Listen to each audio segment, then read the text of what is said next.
Assalamualaikum warahmatullahi wabarakatuh. Selamat pagi semuanya. Selamat bertemu kembali pada kelas virtual untuk tema 7 subtema kedua pembelajaran ketiga kelas 3 MI. Pada pembelajaran virtual kelas kali ini kita akan membahas tentang kain adat Indonesia.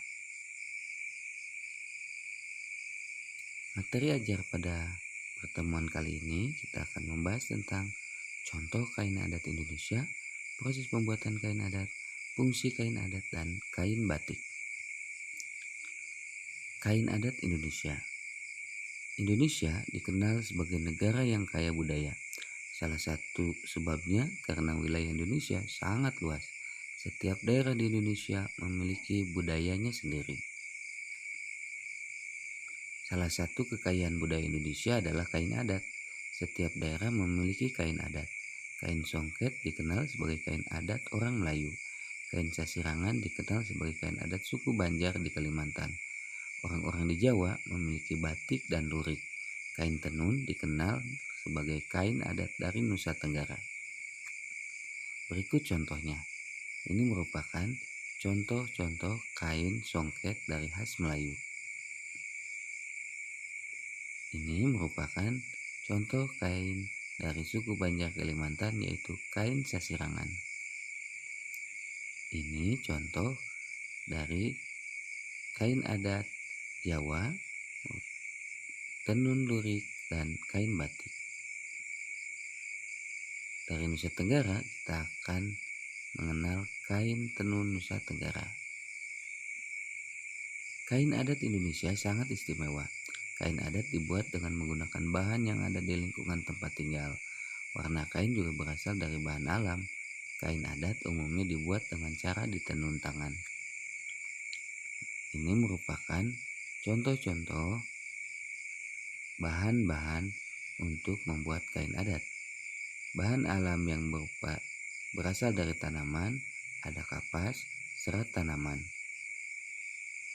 Ada juga kain adat yang terbuat dari bahan alam hewan, yaitu kepompong ulat sutra.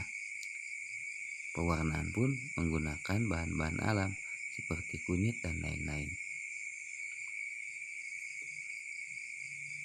Pembuatan kain adat menggunakan cara ditenun atau ditulis seperti batik tulis. Kain adat memiliki banyak fungsi. Kain adat dapat digunakan sebagai bahan pakaian sehari-hari. Kain adat biasanya dipakai saat upacara adat.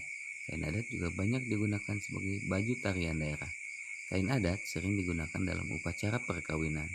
Di beberapa daerah, kain adat juga digunakan saat ada keluarga yang meninggal. Berikut contohnya.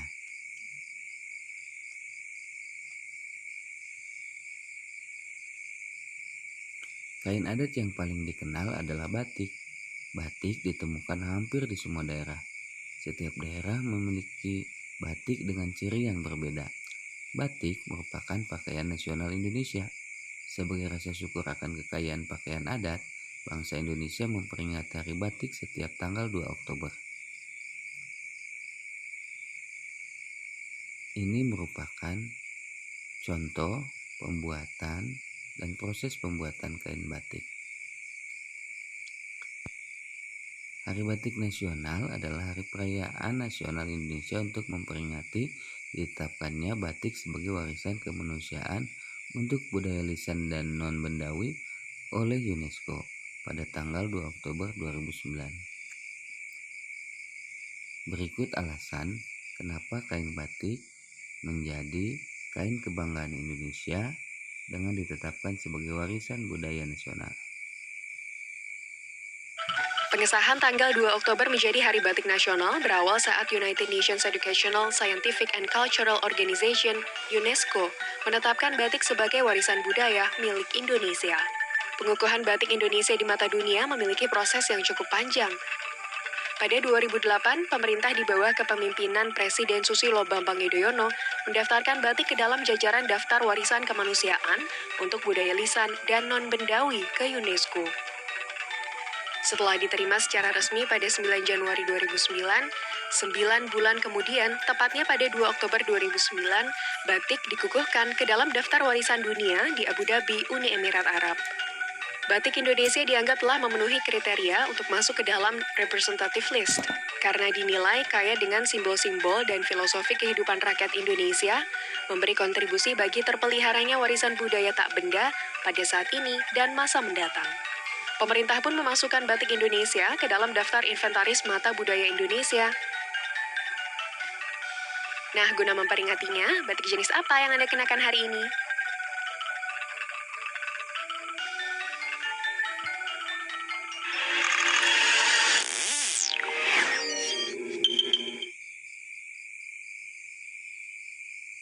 Nah, demikian tadi pelajaran kita. Hari ini saya ingin mengingatkan bagaimana kita memanfaatkan semua sarana smartphone untuk belajar. Seperti tadi kita sudah menggunakan alat pembelajaran virtual class dengan beberapa sumber. Kita bisa mengambil sumber-sumber dari sesi Google, juga bisa ngambil beberapa video yang ada di internet. Yang pertama, mari gunakan smartphone. Smartphone merupakan kemajuan teknologi yang banyak memberikan kita manfaat. Di smartphone kita banyak mendapatkan aplikasi sosial media. Saatnya menggunakan sosial media untuk hal-hal yang bermanfaat seperti yang kita lakukan hari ini pada kelas virtual. Ada juga beberapa aplikasi pembelajaran yang diciptakan untuk memberikan kemudahan. Nah, pada saat pembelajaran virtual kelas, orang dewasa, guru, orang tua atau kakak menjadi penentu berhasilnya pembelajaran berbasis IT. Jadi tetap semangat ya.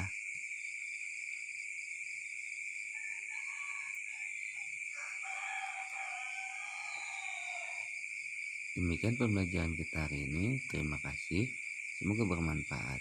Materi-materi tadi tentang pakaian adat Indonesia merupakan warisan budaya leluhur kita. Mari sama-sama kita jaga dan kita pelihara sehingga budaya Nusantara tetap terjaga.